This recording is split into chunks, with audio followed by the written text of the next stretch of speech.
did you find that? I forgot I even did that. That needs to stay in the archives. How did you find that? I do my research. I've also been following your career for a very long time. That shows it right there for sure.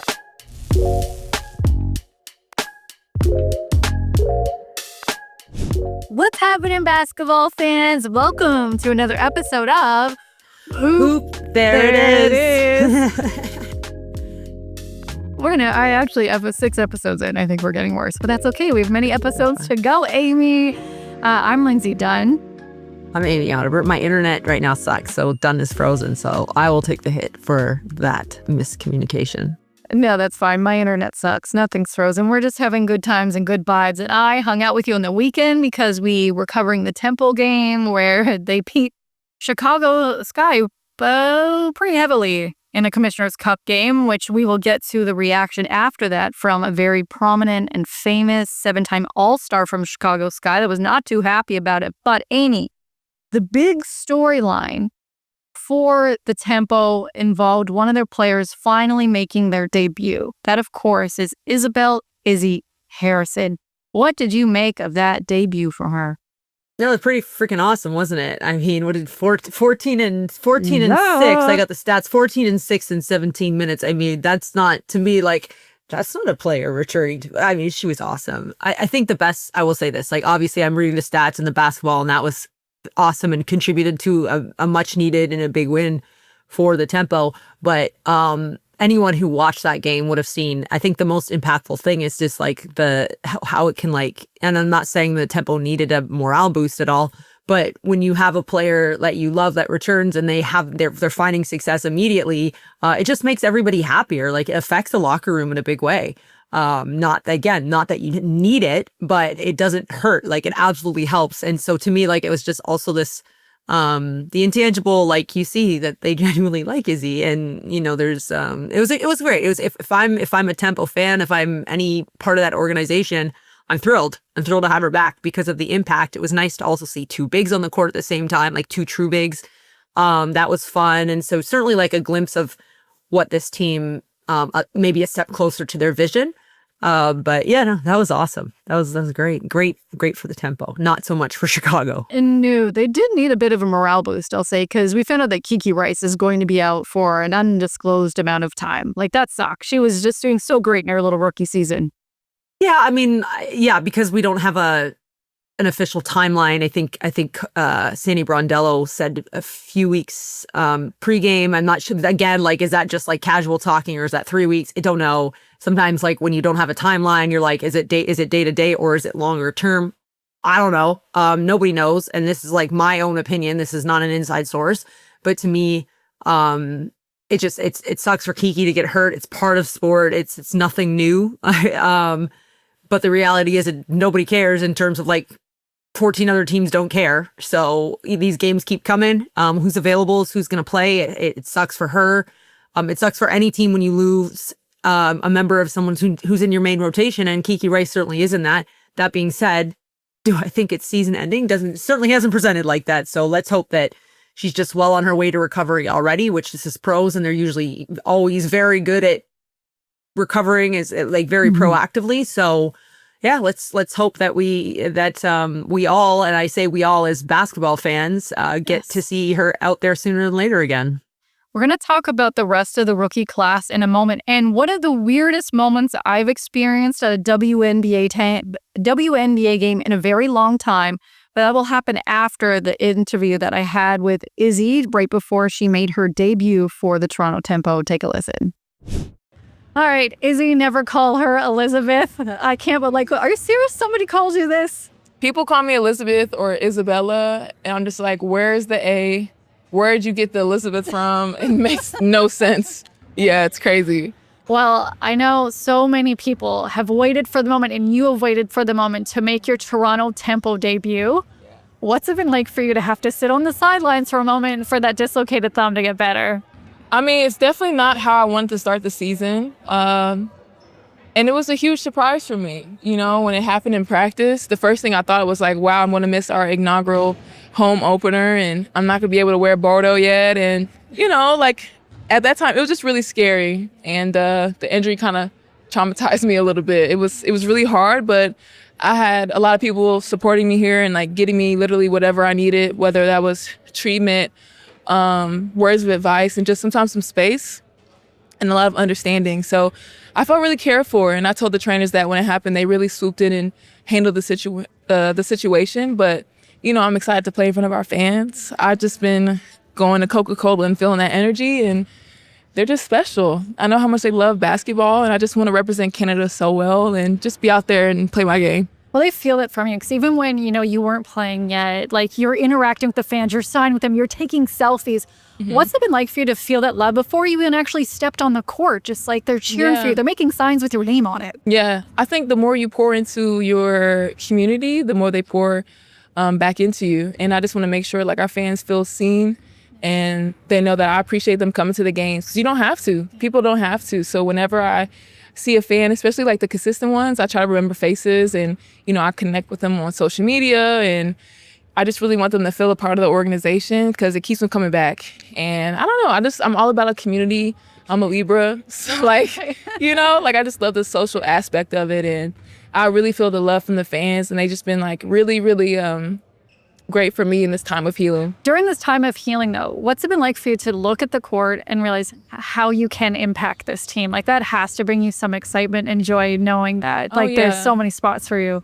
I mean, we have some big voices right now in our guard position, with Slim and Marina, and I think there just needs to be some balance there. I want to have the post, me and Tammy are out right now, and I know our voices are being missed, and I still want to be an example for the younger ones and just show them like we can do this collectively together. And it just takes a little bit of communication and, all of us being on the same page. So being on the sidelines, I never just sat there. I felt like another coach, honestly, like talking in the timeouts, going up to people individually, reading stats at halftime, just making sure I'm not too much in the background. And I still feel like I have an impact on this team. So I'm ready to do the physical part of it now and play the game. And however long I'm out there, I think Sandy knows how much effort I give and how much care I have for this game, and I want the girls to feel that too. Oh, they do. You can tell that you've had such an impact as an assistant coach when you're not officially an assistant coach. But I want you to break down a couple of things that happened even pregame. So this was such a huge moment that happened. Like, Slim lost her mind. Oh my God. Honestly, if you hear the audio on this, someone is screaming their lungs out, and I don't know who that is, but I don't know. I just felt really loved in that situation. Kia calls out whoever she wants to dance. And okay, that's how it works. How did this all start? Kia starts to chant, and Tammy kind of has like the caboose of it all. And, I'm just feeling the vibes, and I thought someone else was going to go. And I came and did my Dougie, my little 1-2. And Tima just got to the team too, so I wanted her to feel, like loosen up a little bit, enjoy the process. So I just try to make everybody's day lighter. Oh my God, I love that. I was about 10 feet away and I heard the scream, like, who is screaming? And then I thought it was Slim. I'm like, no, just loving every moment. No, I loved it. It was good. And then we got the post-game dub dance, which Slim, Marina. Also, how did this start? Who initiates it? Like, this is just a vibe. So me and Marina said we wanted to start doing like TikToks post-win. And I did this a lot last year with the Liberty. And it just got the girls to like take a breath after the win, celebrate it, not linger on it too much, but then, celebrate it and enjoy it. So at first it was me, Marina, and Tioni. And I think Slim came back from media and she booted T out. And she was like, let me get in this thing. But I think everyone's been talking about her dip at the end. You have to understand your knees to be able to do that. Like, girl, it was just too good. Well, I was going to ask, because like the way that the video kind of cuts out, I'm like, did she make it back up? And the thing is, I put it on 60 seconds, but the audio was only that long. Oh, so if it was one more second, y'all would have been able to see the full effect of Slim. Okay. Like, talk about, Liberty doing this there. What was it like for you to hear that crowd? It was such a huge roar when they announced your name. It's amazing. I think I've always loved and looked forward to playing in New York. And I think when I got the opportunity to be there and be along, like, those players that they have there, I brought my best game and mentality every day. And to see greatness like that day in and day out, you just pick up on a lot of things. And I think I was most excited about that. So when I got to see that in practice and games when I played, it was like the fans just appreciated that. They loved the hustle and the effort and just the drive that I have. And to make, players like JJ, Stewie, Sab, Leo, everyone there just like bigging me up. I'm like, wow. It felt amazing, honestly. And it was good to be back. And I have so many great memories being in New York, like really special place in my heart. But I'm here in Toronto, and I'm, putting my full focus and commitment here. And I want to continue to bring that same hustle and drive that I had last year and all my, years in this league here in Toronto. Yeah, you're here in Toronto, you're here in Canada. We're not letting you go anywhere else. I'm just warning you right now, like not to sound crazy or anything. And Prince. And Prince also now. Prince is the official mascot of the Tempo. He has to be. I don't know where our mascot is at. I don't know. I was kind of where I was going with this. Is Prince the mascot? Because I'm here for this. Yes, he will be the fill-in until further notice. Okay. We talk about the dedication, the grind, all the vibes that you're bringing on and off the court. How much do you think your dad has influenced you in this? Because, like, for those who don't know, your dad was an NFL player. He played in the Super Bowl. And, like, you have a million brothers and sisters that are all athletes. Yeah. My dad, I always say he was, like, my first coach and the first person I looked at when it came to athletics. And I looked up to him to make sure, I was always doing my part and playing hard for my teammates and making sure that I show up as the best Isabelle I could be. And, he understood what it meant to be a professional. And at that time, I didn't know what that was. I was just going out there and having fun. But to have someone have that vision and perspective already at 5 years old, like I kind of saw my future really clearly, like very, very clear. And I never doubted 1 second I wouldn't be in the W. So, I think he had a huge influence on my sports mind, my professional mind, and not just with me, but with all my siblings. I had so many great examples, 9 to be exact, before me, to, do their respective sport at the time. And I just saw how they changed the whole dynamic of their team. Like, I know you talked about when I come in, I bring energy and communication. All of my siblings have always been that X factor on their team. And, I just want to do it to make them proud and know, like, the Harrison name is still going on strong, a little representation there. But my family and my dad and my mom have been a huge influence on me. When you're talking, anytime I've ever watched an interview with you or post-game over the last, 7 or 8 years in terms of WNBA, or when you were at the Lady Vols before, like, I read this tweet from you where it says, public speaking is back on my list of top 2 fears. BS. You are so good at public speaking and commanding a crowd. I'm sorry, BS. No, it really is one of my fears, though. I had to do a speech in New York a couple months ago, and it was for the NIWIFT. Yeah. And honestly, I knew what it was, but I didn't know it was going to be like Gwyneth Paltrow and people that worked on American Horror Story, like really, really prominent people in the industry. And they gave their speeches. And I remember I looked at Tosh at the time and I was like, I don't want to go up there. I wanted to send Tosh up there to do my speech, but she pushed me through. And yeah, definitely a fear of mine. I need to get better at that. I am shook right now to my core. I would have never guessed. And like I saw that, like, you just seem calm, cool, and confident at all times. So they're lucky to be in your presence. Gwyneth Paltrow, what's up? Put Izzy in anything you want. And I love when you'll see the media sometimes. You'll be like, hey, y'all. I was like, I'm from Canada. So it's like, we don't, like, what are some other, I'm going to say slang. So I was telling you also, I learned face card because of you, which is such a compliment. Hello. Face card. That you're trying to work in here. I say hey, y'all a lot because I'm from the South. Yeah. So, like, y'all is just like, what's up, y'all? How y'all doing? You all.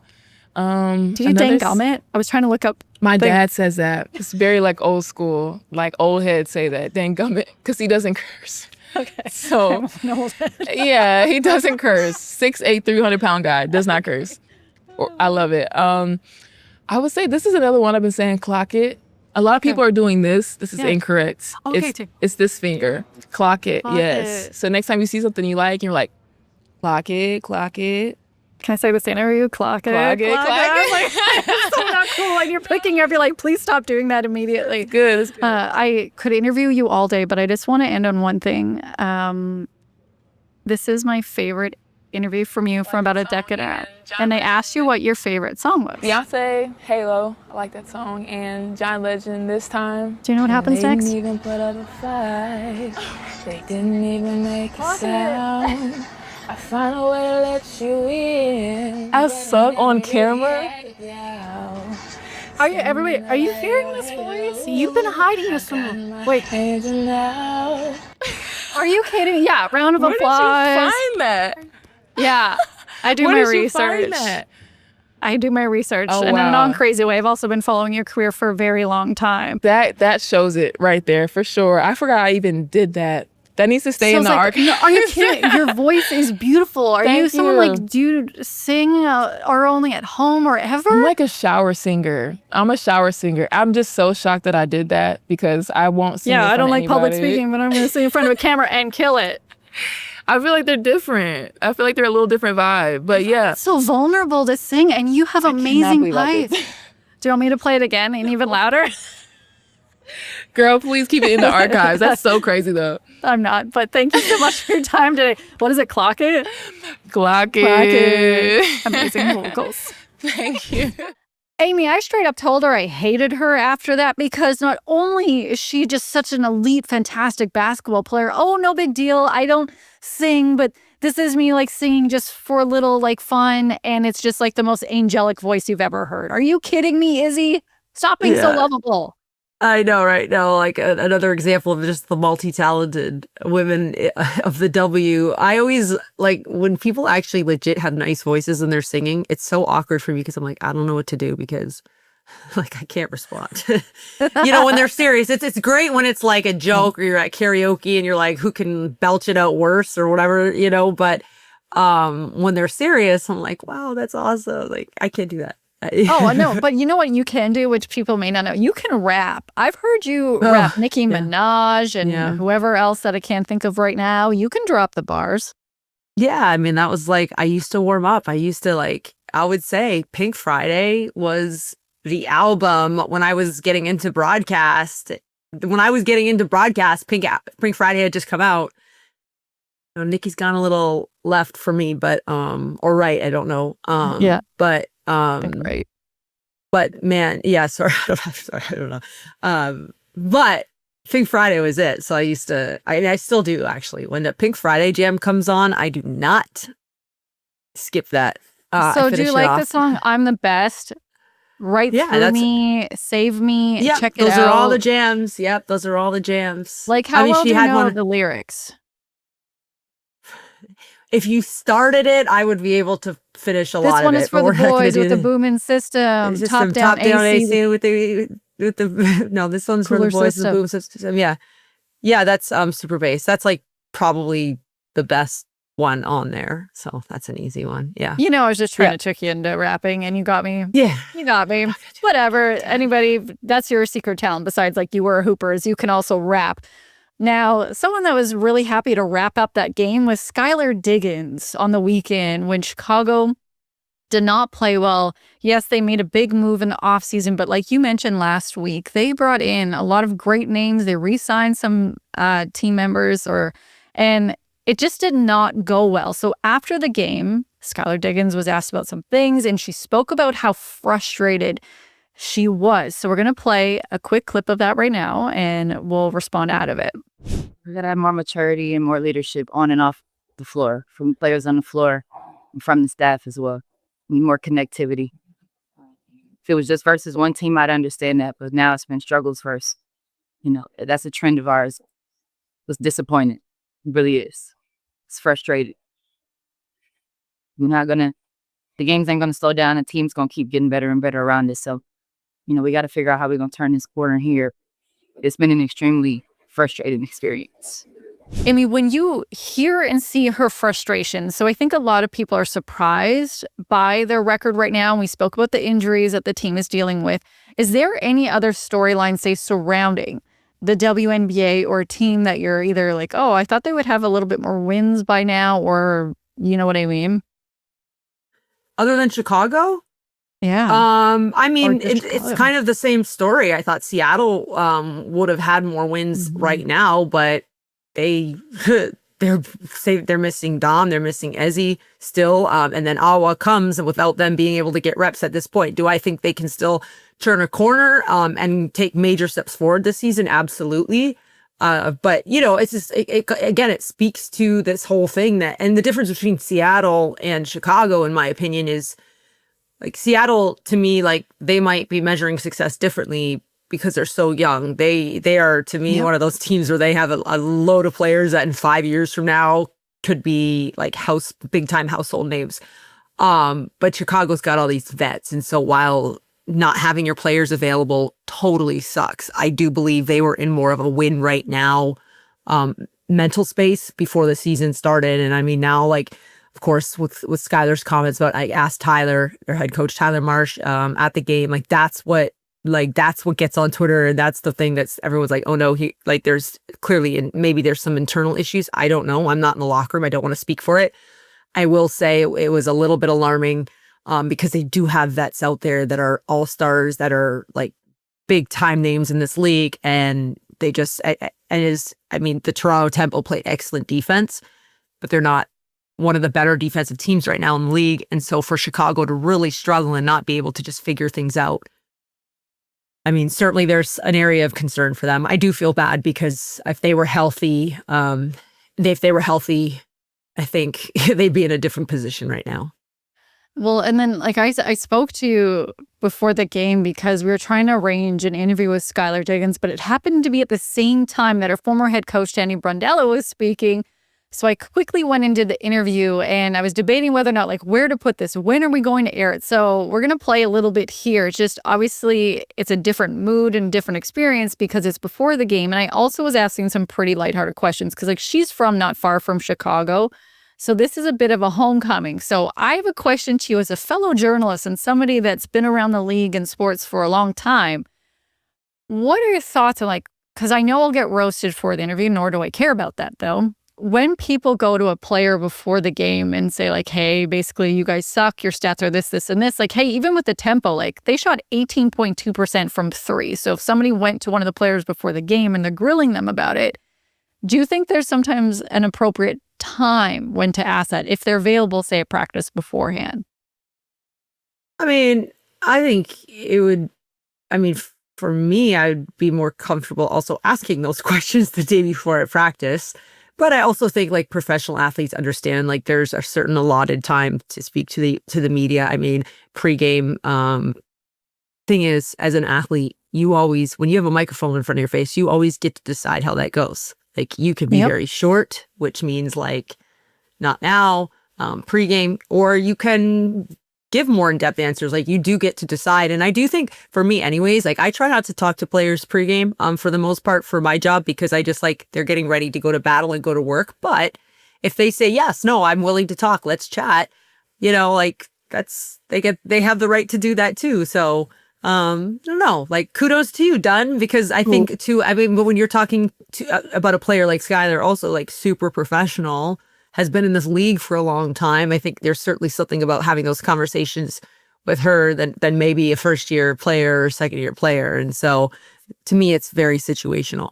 Yeah, I agree. I was very nervous going into it. So, like, I just told her, like, I'm going to ask you very lighthearted questions, nothing too crazy, just about your time there. It's like, you're welcome home, but said, I come in peace. I know it's before a game.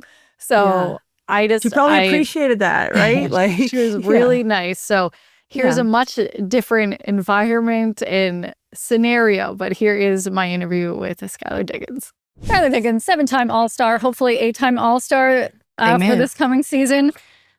There was such an amazing and huge reaction when the fan base found out that you were going to Chicago. What has the last month and change been like getting your new home base? Yeah, you know, it's been great to see so many familiar faces. Obviously, born and raised in South Bend, Indiana, which is like an hour and a half. And so not only do I get to see my family more often now, but also familiar faces through Notre Dame alum and you know, my familiarity in the Midwest, obviously traveling and being in this league for so long. And so it's great to be close to home. The fans have been amazing. Obviously, we had a lot of adversity to start the season. But, you know, it's great to be where we are now and have an opportunity to come here and play in our franchise's first international game. It's exciting to see what this organization has been able to build so quickly. And with the new addition in our 30th season, you know, so many things to be excited about. As much as I'd like to say I know everything about you in life, have you been to Toronto before? I have not. Okay. This is my first time. We had a preseason game in Seattle in 24, and we played in Edmonton last year. and we played versus the Atlanta Dream last year as well too. So haven't made my way over here, but you know, I'm a North gal. Yeah. Grew up in the Midwest, and so never too far. But this is my first time today, so I'm excited about it. Well, welcome. I'm glad that it's not snowing, Thank nothing you. crazy. Amen. But I know from where you're from that you've experienced snow and the cold. So I have.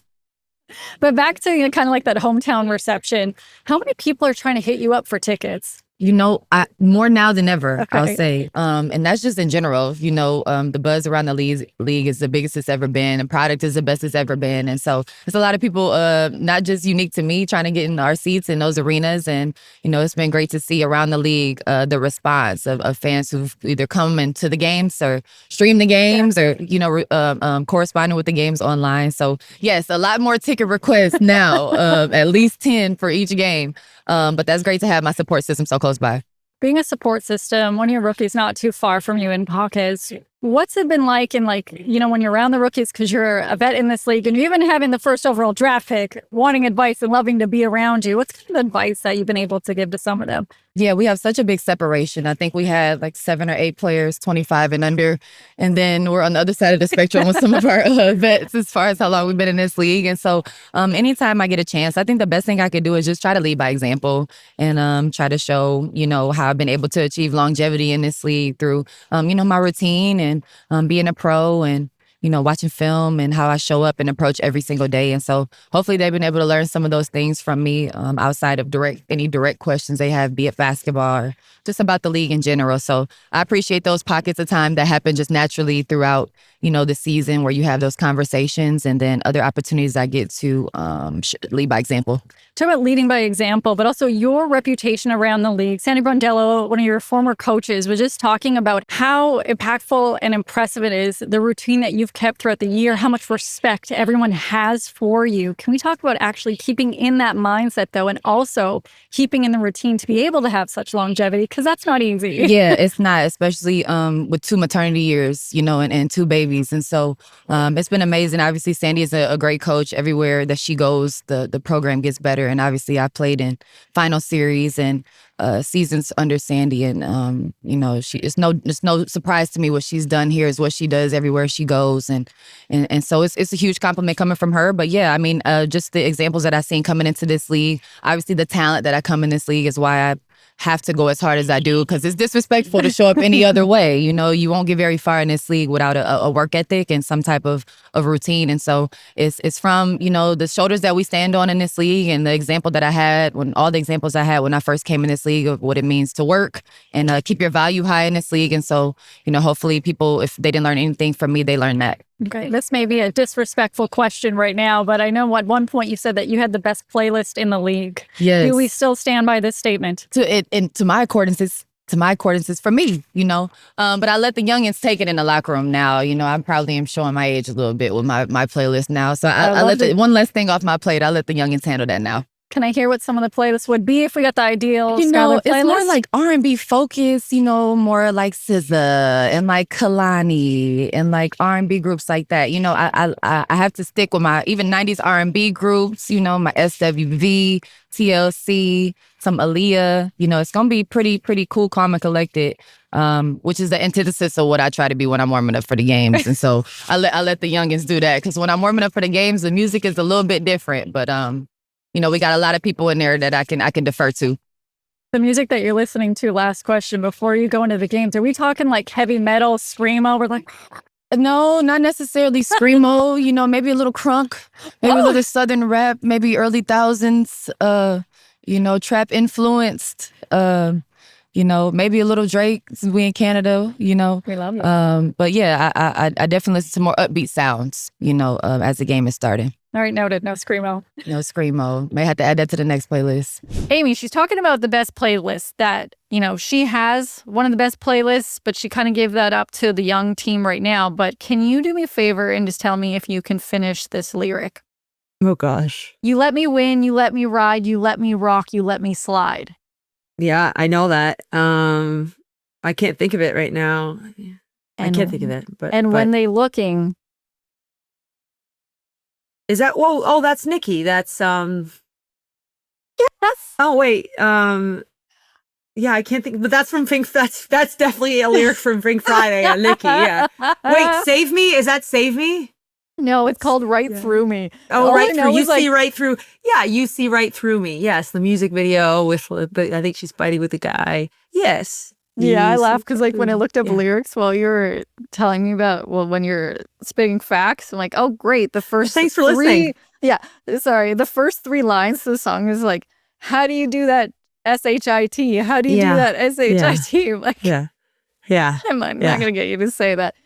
But when we talk about, Pink Friday, whatever it may be, going out watching a game courtside on a Friday is always nice. But sometimes at a game on a Sunday afternoon in Toronto, you will see the most random people sitting courtside at a Tempo game. Did you think this season you would see award-winning director James Cameron sitting courtside at a Tempo game? Absolutely not. But I'm going to tell you why I was especially pumped up. Niagara Falls native, Stanford Collegiate. My mom went to Stanford Collegiate. Like, I was like, because here's the thing. And I get it, Terminator, Titanic, Avatar. But one of my top favorite movies ever of all time is True Lies. Okay. And that is a James Jamie Cameron Lee movie. Curtis? Yes. And Arnold, it has everything. It's action. It's funny. It's like got some romance. To me, it's like, it's one of my favorite movies ever. Like, I watch it. If it's on the TV, like, I can't not watch it. Even with commercials. I love that movie. But anyways, that's a James Cameron movie. And I did say this on air. I was like, okay, James, come on. Like, this is what I'm thinking. Let's get a giant boat. Let's put it in the middle of the ocean. Let's fill it with avatars, but let's play basketball. Like, I have to believe that man is always working, always working. And so I am expecting a basketball inspired project from James Cameron. I'm expecting you to get an executive producer credit on this. I Absolutely am not. learning so much about you right now that is one of your favorite movies. I've never seen Avatar, putting that out there right now. Any? Oh yeah, I guess there's man, more than God. one. No. Yeah, Sorry, I've James. seen them all. I loved them. I thought they were so well done. I love blues. Like, I love that color. I don't know. It's just me. And it That's was why just you like, watched that movie? well, no, because Did like, you like- it's like, no, it was beautiful. Like, the visuals were like beautiful to me. It was like hours of like, God, I love this. It was just, to me, it was so well done. And then, I mean, then I think when you watch one, you got to watch all of them, right? So Did you like Blue Man Group?